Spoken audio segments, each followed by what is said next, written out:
Olá, todos, todas, todos. Esta é a segunda aula da disciplina Antropologia e História, referente à nossa segunda semana de atividades, cujo tema é percepções sobre o tempo.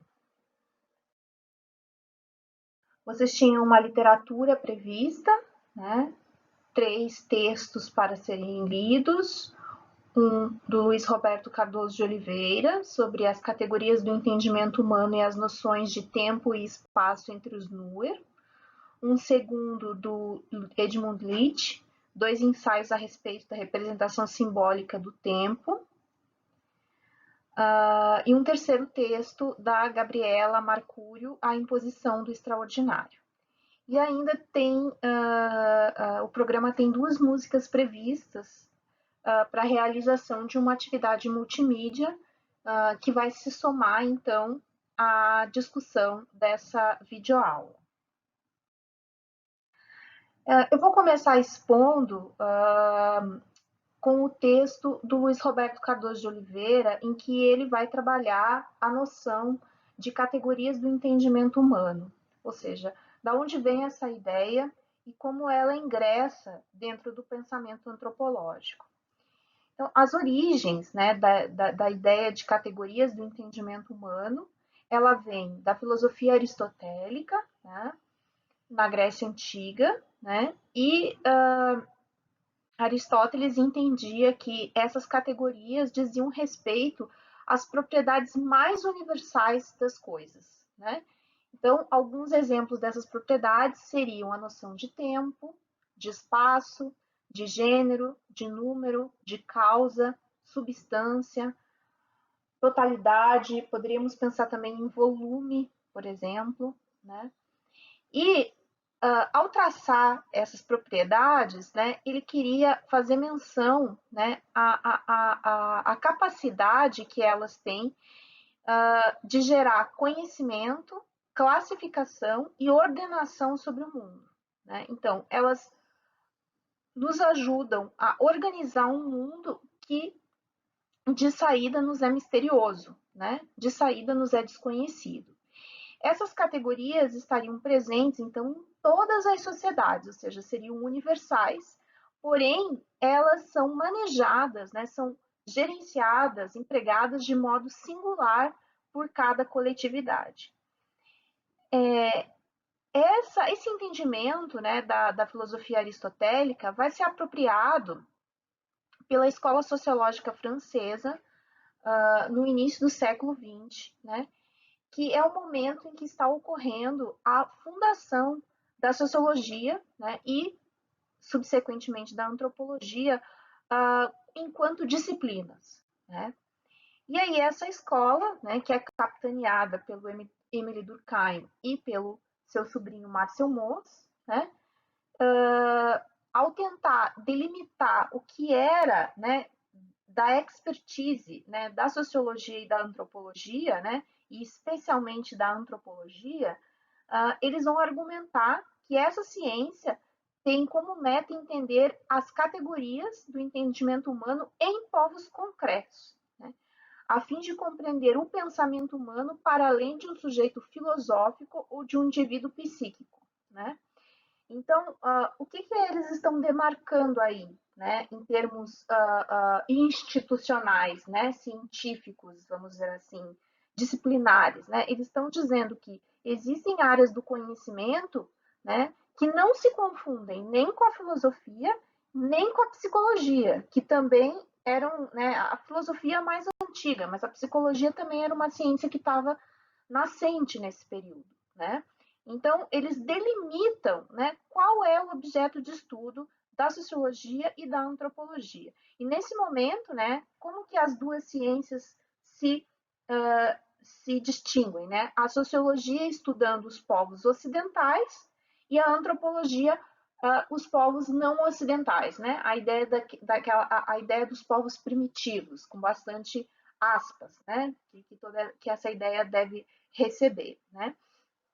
Então, esses autores vão defender, né, uma antropologia do conhecimento, né? Ou seja, uma ciência que está em busca de compreender como a sociedade se pensa a si mesma.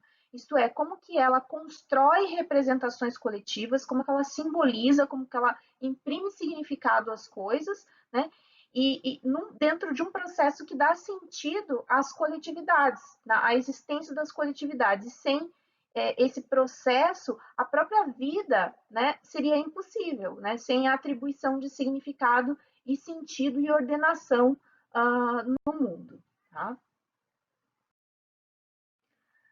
Bom, como que a gente conecta, então, ideias de categorias do entendimento e a etnografia, né, que é o modo de produzir conhecimento muito próprio da antropologia. Né? Então, um primeiro ponto que precisa ser enfatizado é que as categorias do entendimento humano, elas são referenciais. Né? Então, o Luiz Roberto vai falar em pontos de referência. Então, elas não se confundem, né, com as representações coletivas em si mesma, né, nem tampouco são fruto de uma consciência individual. Né? Então, elas não são nem totalmente individuais, nem se confundem com o coletivo em si. Né? Então, elas são pontos de referência tanto para a elaboração das próprias representações coletivas, quanto para o manejo que os sujeitos vão dar a essas representações. Tá? E além de serem referenciais, essas categorias são referenciais, sobretudo pragmáticos, né? Porque uma categoria do entendimento, ela não é necessariamente destrinchada analiticamente por um povo, né? Ela não é formulada de forma concreta. Né? As coletividades, elas se preocupam em tornar essas categorias operativas, né? Em fazer com que elas tenham efeitos, portanto, pragmáticos. A etnografia, ela vai ingressar nesse contexto, ela sim, tentando analiticamente destrinchar, né, esmiuçar como que essas categorias funcionam. Tá? Bom, e como que a gente faz isso? Né? Qual o projeto de conhecimento que o Durkheim e o Moss, então, estabelecem, né? E propõem fazer a partir da etnografia? Né? A gente não vai acessar, né, não vai etnografar as categorias do entendimento humano de uma forma direta, não se chega a elas diretamente, né? Porque é preciso passar por algumas etapas, por algumas camadas, né? Então, para acessá-las, né, qual é a ideia? É a gente verificar aquilo que é produto do pensamento coletivo, ou seja, o que há de mais concreto como produto do pensamento coletivo? Seriam as instituições sociais. Instituições sociais são concretas, né? Então, as instituições políticas, as instituições do parentesco, né? Então, são formas concretas, né, de nós verificarmos aquele pensamento coletivo, né, de um dado grupo ali operando. Por meio das instituições sociais, a gente começa a perceber que há uma morfologia social específica. Por exemplo, uma sociedade pode ser baseada, né, as suas instituições sociais podem ser baseadas a partir da existência de um Estado, mas nem todas as sociedades podem estar estruturadas a partir dessa figura do Estado-nação. Pode haver outras instituições que dão forma, né, que criam essa morfologia social. O parentesco, por exemplo, é uma delas, né, que vai ser bastante proeminente nas sociedades não ocidentais, por exemplo. Né? Dessa morfologia social, a gente consegue mapear representações coletivas, ou seja, as simbologias, como que nós imprimimos significado e criamos símbolos, né, para nos representarmos, né? Então, totens, por exemplo, são símbolos, bandeiras são símbolos, né? E só a partir disso, então, é que a gente começa a acessar como que as categorias do entendimento funcionam, né? Como que, por exemplo, a gente dá, então, forma ao tempo, como a gente dá forma ao espaço, como a gente entende o que é gênero, né? Como a gente entende relação de causa-consequência, por exemplo, né? E tudo isso, então, né, decorre do pensamento coletivo. E aí a gente começa o ciclo todo de novo. Né? Então, seria esse a trilha, né, que Durkheim e Mohs desenharam para começar a entender como que essas categorias funcionam, né, em sociedades concretas. Bom, quais são os desdobramentos disso, né? Em termos, assim, que etnografias surgiram e aplicaram esse receituário e o que elas descobriram, né? Então, aqui tem 4 exemplos, né, na lâmina que vocês estão vendo, né? 2 estudos ali que nascem no início do século XX, do próprio Durkheim e Mohs, dentro da escola sociológica francesa, e depois 2 estudos subsequentes, influenciados por eles, de meados do século XX. Né? Então, um primeiro estudo muito importante, né, do Durkheim, as formas elementares da vida religiosa, em que ele vai estudar, né, as manifestações religiosas nas sociedades dualistas australianas, né, entendidas por ele como as sociedades mais de organização social mais simples que poderiam existir, né? Tudo isso vejamos em perspectiva, uma vez que ainda nesse momento há, embora já se tenha abandonado muitos pressupostos evolucionistas, ainda a gente tem resquícios dessa escola, né? E resquícios, sobretudo, coloniais, né? Então, vejam que a forma também de encarar o que é simples e o que é complexo é contaminado ainda por esse pensamento. Né? Então, nesse estudo, para qual instituição social o Durkheim está olhando? Para a religião. Né? E o que ele percebe em termos de morfologia social? O que a religião ajuda a dar forma naquelas sociedades? A um sentimento de identidade. Né? E para fazer isso, essas sociedades criam uma série de símbolos religiosos. Né? E qual é a categoria do pensamento aí que está operando, que está dando a liga, amalgamando tudo isso? É a ideia de totalidade, né? Ou seja, nos sentimos um grupo, nos sentimos uma coletividade, né? E quem nos ajuda a dar corpo a essa noção de totalidade é a religião, né? Já o Marcel Mauss, né? Quando ele vai estudar, então, se dedicar à magia, né? Ele vai discordar um tanto quanto, né, do Durkheim e vai dizer que a religião não é a primeira instituição social, né, a mais que tem precedência, mas e sim a magia. A magia antecede a religião e, portanto, é para essa instituição social que o Mauss olha para entender, então, como se organizam as ditas sociedades primitivas. Né? E o que ele percebe que a magia faz? A magia cria uma percepção de diferença, né? Entre humanos e os diversos outros seres que estão ali em volta, né, desses grupos humanos, né? Manifestações da natureza, animais, né? E aí, como que isso se representa? A partir de uma série de símbolos mágicos, né? Símbolos mágicos que podem ser partes que se descolam do corpo, por exemplo, os cabelos, as unhas, né? E qual é a categoria, né, do entendimento humano que está aí em jogo, né? A causalidade, né? A ideia o que é a relação de causa-consequência, né? No sentido de que um dado comportamento pode engendrar um certo desdobramento mágico, né? Bom, como que esses estudos, né, esses dois estudos se reverberam, né, naquilo que vem adiante já em meados do século XX, né? Com Lévi-Strauss, por exemplo, vai ser super influenciado pela escola sociológica francesa, né? O material do Durkheim e Mohs vai ser muito ponto de partida para ele, né?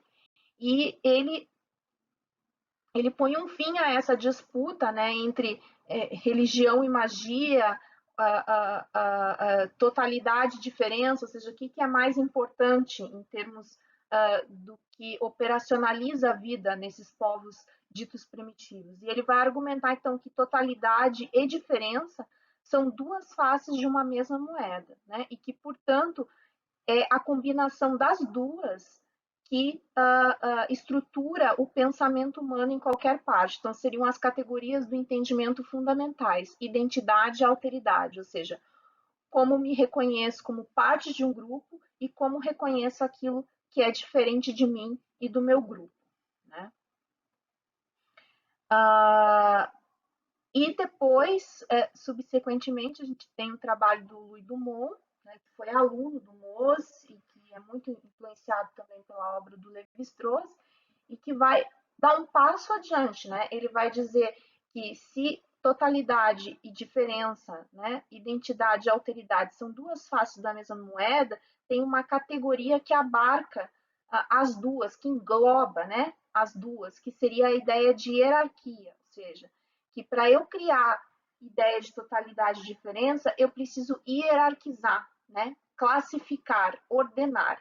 E aí entendo hierarquia com menos juízo de valor do que a maneira como no Ocidente a gente entende essa noção, né? E a gente sempre conecta a ideia de hierarquia a algo que está melhor, que está acima, e ao que é pior, que está abaixo, subalternizado. Então, não necessariamente há essa lógica de valor, né? Pensem que a gente pode ter hierarquias móveis, em que os elementos podem mudar de posição dependendo de um dado contexto em que eles estão, né?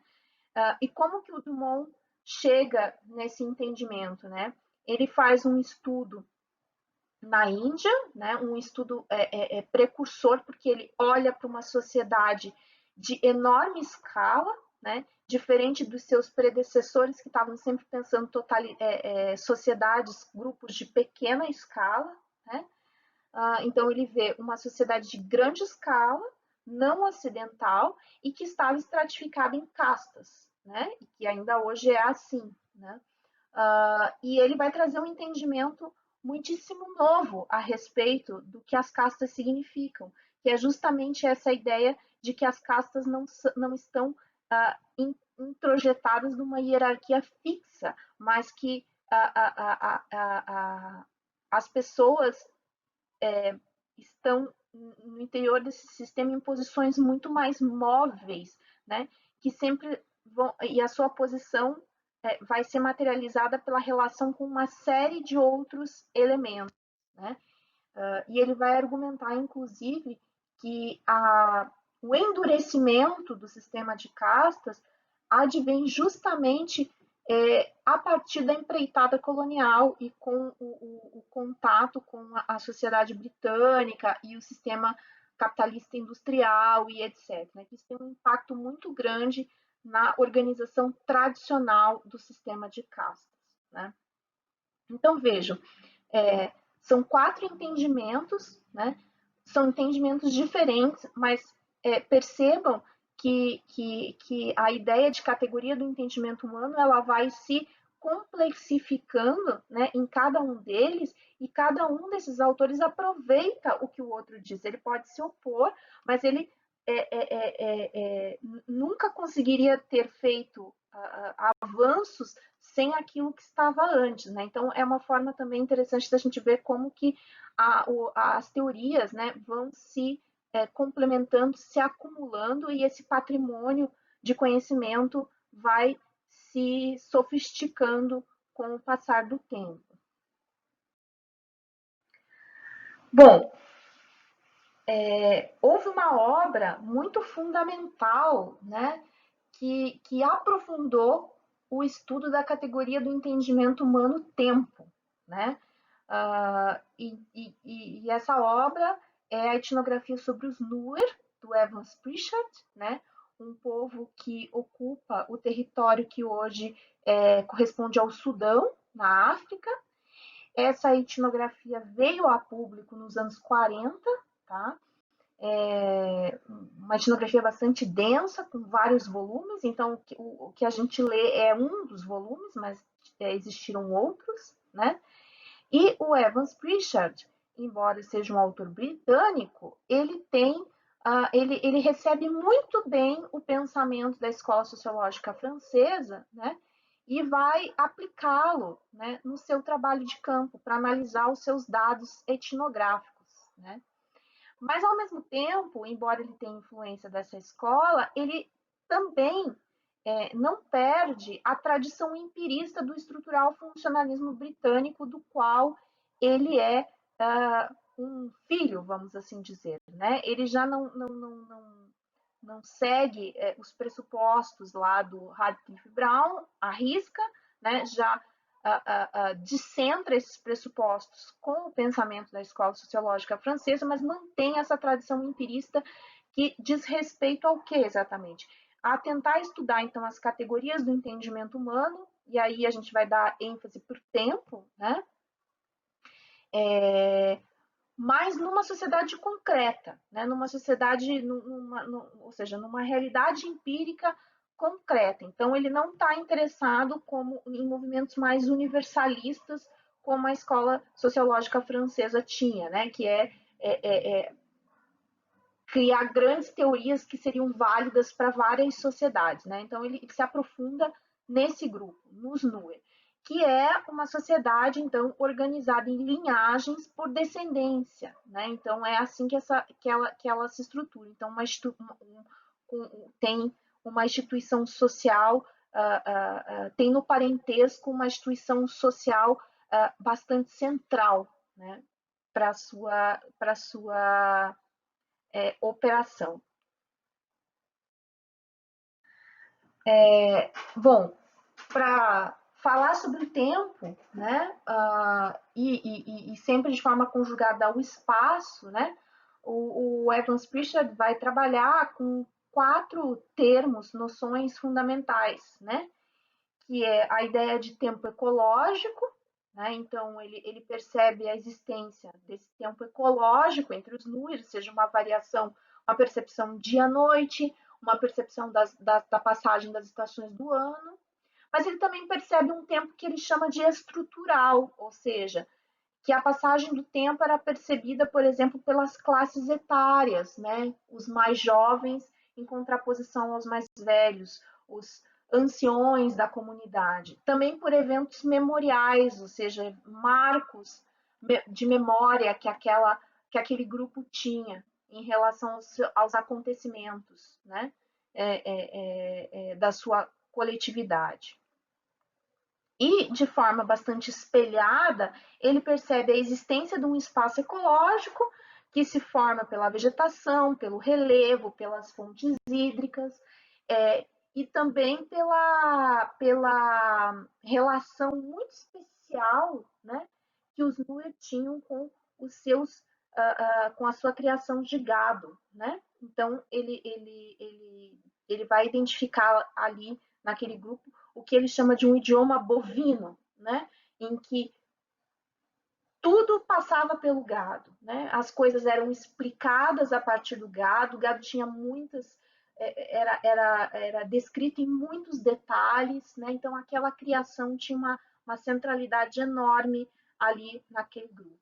Mas ele também percebe um espaço estrutural, né? Que é dado, por exemplo, pelo parentesco e pelos direitos à terra, né? a direito ao acesso aos recursos produtivos, e o gado sendo um deles central, né, por certos grupos, por certas linhagens, né, pela transmissão genealógica ali de terra e de acesso a recursos produtivos. Né? Então, nesse contexto, tempo e espaço, né, o Luiz Roberto vai afirmar no seu texto, aparecem ali como categorias gêmeas, né, como eu disse, espelhadas, né?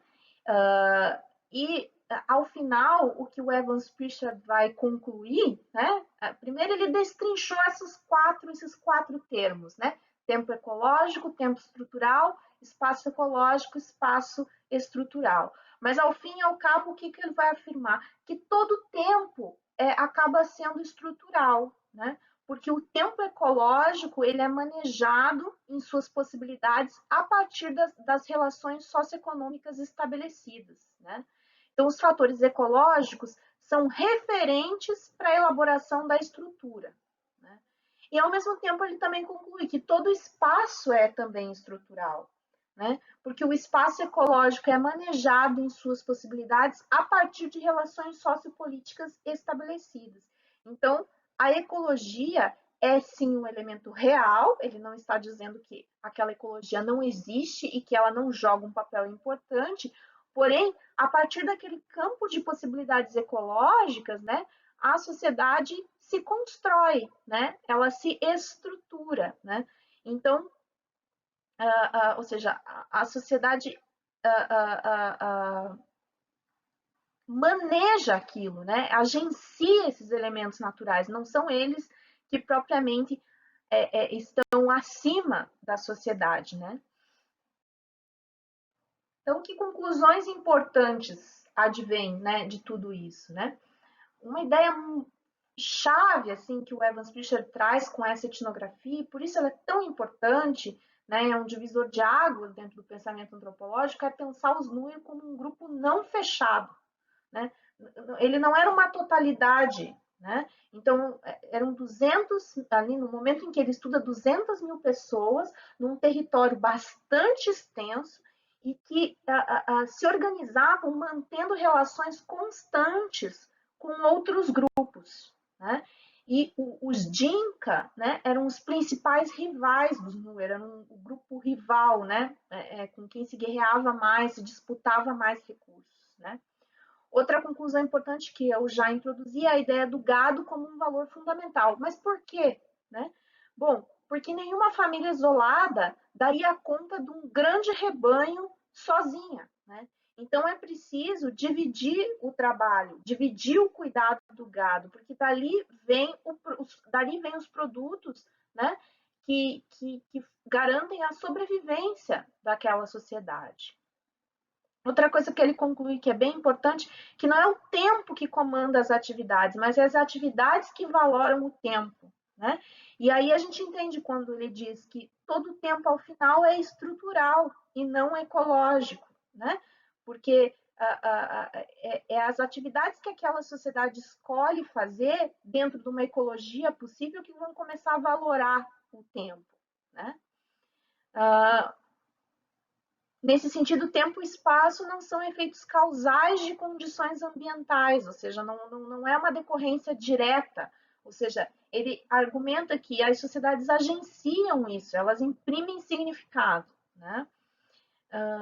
Ele também percebe que há uma lógica do tempo entre os Nuer. Né? Como eu disse, ele percebe que eles diferenciam dia, noite, estações do ano, mas ele não percebe existir um sistema abstrato de medição do tempo como no Ocidente, por exemplo, um calendário como nós usamos, com meses, dias da semana, anos. Né? Então, ele não encontra na língua Nuer uma expressão para tempo, para a palavra tempo. Né? Então, o tempo não tem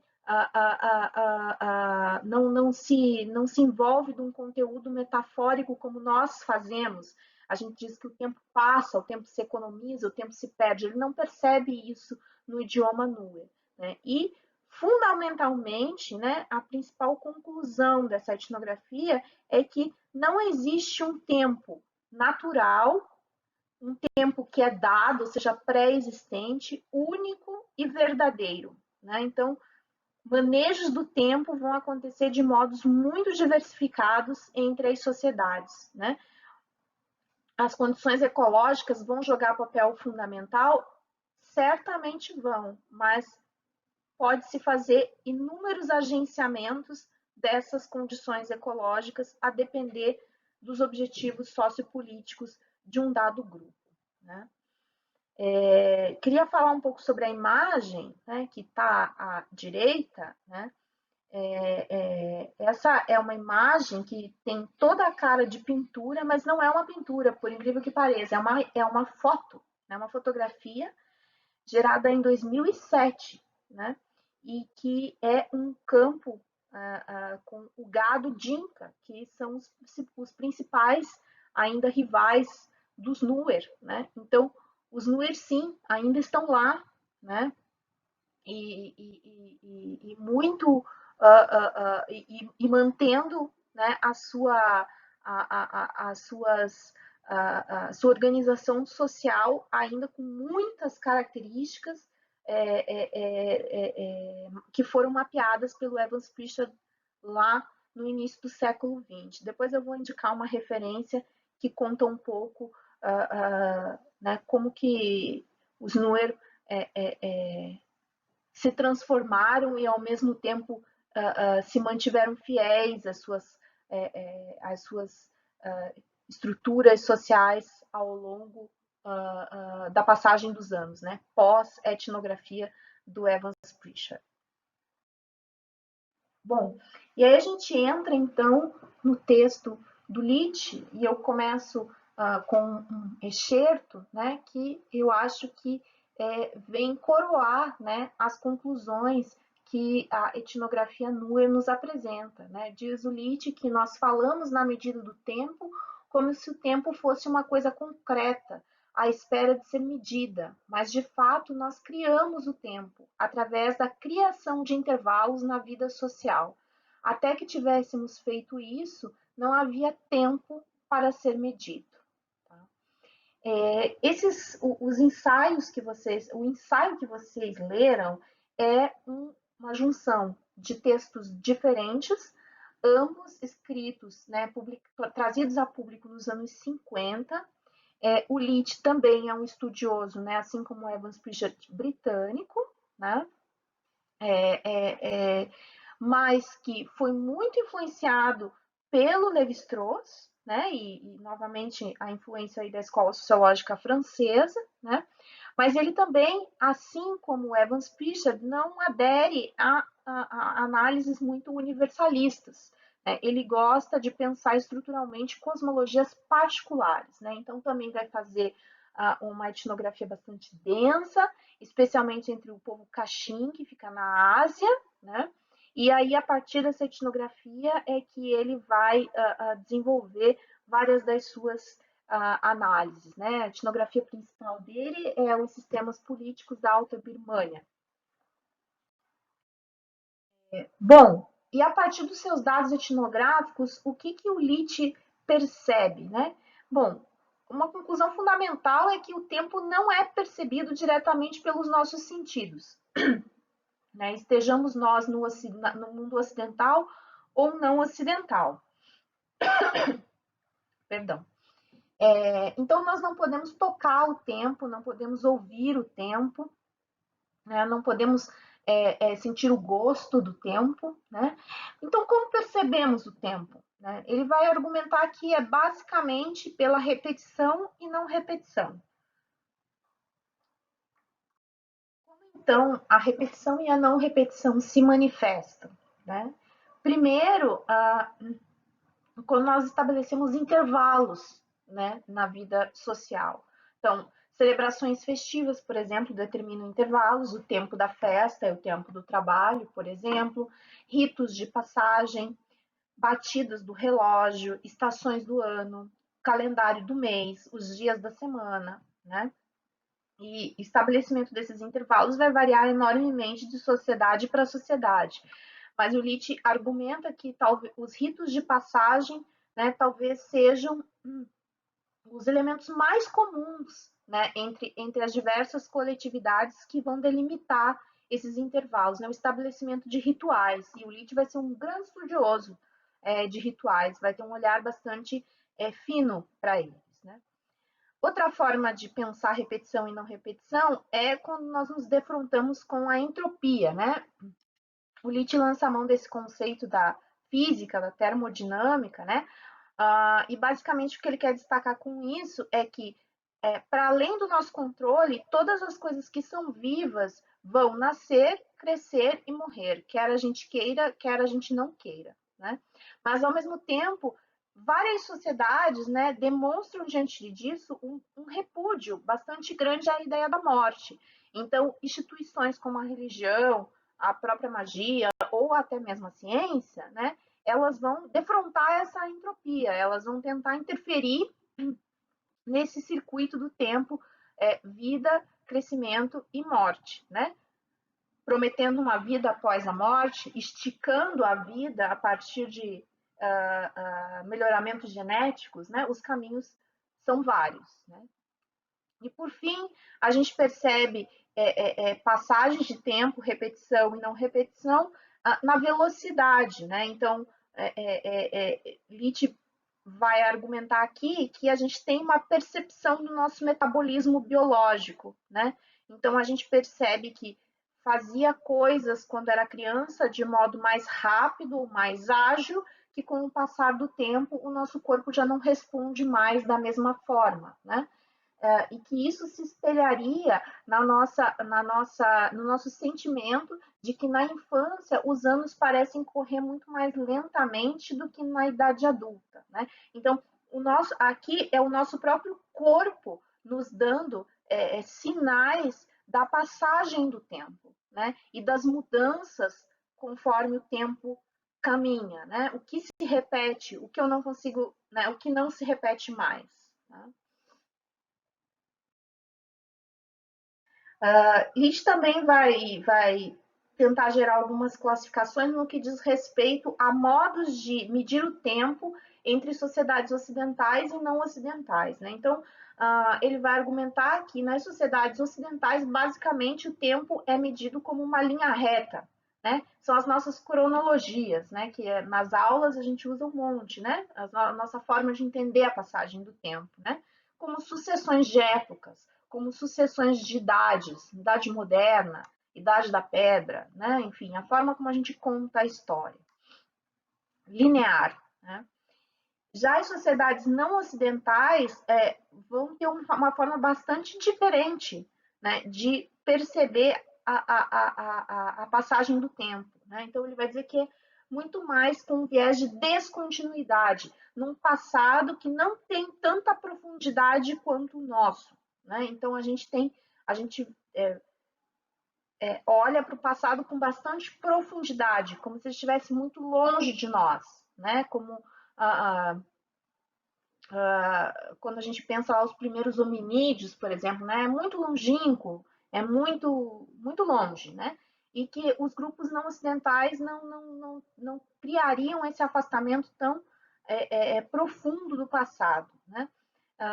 E ele vai dizer que a forma mais elementar de percepção do tempo e que, portanto, seria a mais presente no universo não ocidental seria uma ideia de tempo pendular, né? Ou seja, é um tempo que vai para frente e para trás em contrastes repetidos, pensando em intervalos como dia e noite, inverno e verão, seca, cheia, velhice, juventude e no limite vida e morte, né? Então é um tempo que balança, né? Mas sem muita profundidade no passado, né?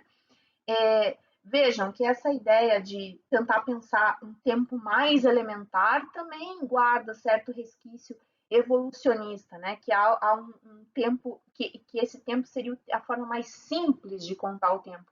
Não necessariamente a mais simples, ela pode ser bastante sofisticada, né? Então hoje a gente diria que não é a forma mais elementar ou simples, mas seria uma forma bastante diferente de contar o tempo e que estaria presente muito mais nos contextos não ocidentais do que nos ocidentais. Bom, por fim, queria deixar um gancho e que eu acho que a gente vai ser importante para a nossa discussão online, que é pensar o tempo do extraordinário, né? E para isso eu propus que vocês lessem um pequeno artigo da Gabriela Marcúrio, né, em que ela nos faz uma relação entre percepções do tempo a partir do desastre do rompimento da barragem em Mariana, em Minas Gerais, né? E as relações disso, como isso nos ajuda a pensar o nosso momento presente diante de uma pandemia, né? Em que as nossas percepções do tempo, como nós já conversamos, estão sendo bastante alteradas, né? Eu queria chamar atenção para algo que talvez não esteja tão perceptível no arquivo em PDF do texto, que é para a imagem que está à esquerda, né? Percebam na casa que há uma marca, né, marrom ali de lama. Percebam a altura que a lama entrou dentro dessa casa, né? E que nos dá uma ideia, uma ideia concreta, né? do quão violento é esse desastre, né? Então, eu acho que aqui tem um pequeno excerto, né, com algumas expressões que a Gabriela foi captando da etnografia com seus interlocutores, né? Um tempo que não tem fim, o tempo que não passa, o tempo que não sobra para fazer nada, né? Queria convidá-los, né, todos vocês, a pensar como isso reverbera nesse momento presente, né, nas nossas vidas. Bom, por fim, eu gostaria de apresentar algumas referências complementares da aula que vocês podem procurar para se aprofundar, né, nesse tema das percepções sobre o tempo. Um deles é o próprio capítulo da etnografia dos Nuer, né, Tempo e Espaço, que é o capítulo clássico dessa etnografia, né, do Evans Pritchard. Como eu já havia sinalizado, eu vou sugerir, né, o texto da Beatriz Perrone, que se chama Conflitos Recentes, Estruturas Persistentes, Notícias do Sudão, que é sobre os Nuer hoje, né, os Nuer no nosso tempo presente, né? Então, o título já dá algumas ideias, né, sobre as estruturas persistentes, é muito interessante, né? Fala das relações com os Dinka, das relações coloniais, né, da fundação de um Estado-nação ali naquela região onde eles habitavam, das relações desses povos originários com o Estado. É muito interessante, recomendo muito a leitura, é um artigo. E, por fim, uma outra obra que já é tida como um clássico dos anos 80, do Johannes Fabian, O Tempo e o Outro, como a antropologia estabelece o seu objeto, né? Esse é um texto de crítica epistemológica, ou seja, de como a antropologia constrói o seu conhecimento, e o principal argumento do autor é que se, né, a antropologia, né, sendo uma ciência colonial e uma vez, né, uma ciência que nasce no colonialismo e que luta, né, o tempo todo para desamarrar suas teorias dessa herança, né? Então, se ela vai avançando nesse processo à medida que os colonialismos também vão ruindo, né? Ou seja, ela ainda permanece um tanto presa, né, a eles, não pela colonização do espaço, uma vez que as empreitadas coloniais acabaram, mas pela colonização do tempo do outro, né? Então, a ideia de que os Nuer, por exemplo, né, estão lá no passado, estão lá naquele passado remoto, lá distantes de nós, né? Então, o Johannes Fabian vai dizer que para a gente avançar na produção do conhecimento antropológico, a gente precisa descolonizar agora o tempo do outro e pensar que esse outro também vive no presente, né? E é isso um pouco do esforço do texto anterior, que é mostrar os Nuer hoje, né? Mostrar que os Nuer estão lá, né? E como que aquilo que foi estudado pelo Evans Pritchard ainda reverbera e no que também se transformou. Né? Então, são três referências que se complementam. O do Johannes Fabian é um livro, né? Mas que já tem uma tradução no português, né? Demorou a ser traduzido, só em 2013 chegou até nós, antes a gente só tinha a versão em inglês. E é um livro bastante interessante, um livro que, quando foi lançado, tinha uma discussão muito à frente do seu tempo, bem visionária. Por último, para terminar a aula, vocês foram convidados, né, e convidadas e convidados a fazer um exercício multimídia com duas músicas que falam sobre o tempo, né? Uma é uma resposta, a segunda é a resposta à primeira, né? E eu gostaria de convidar para apreciarmos uma terceira música, né? Eu vou deixar o link para essa música na descrição da videoaula, para que vocês possam acessar. Ela também está, o vídeo também está na nossa playlist no YouTube. É uma música mais recente que as duas anteriores, dos anos 80, dos anos 90, perdão. uma música do Aldir Blanc, que nos deixou recentemente, e eu escolhi uma homenagem que foi feita a ele, então, durante esse período já de isolamento social, né? Eu convido, então, que vocês assistam, ouçam e prestem atenção na letra, que é muito profunda e traz muitos elementos também para a nossa discussão. Então, quando nós nos encontrarmos online, acho que a gente pode pensar, embora o exercício pedido vá ser feito com 2 músicas, a gente pode colocar essa terceira na roda para nossa discussão. Nos vemos em breve. Obrigada.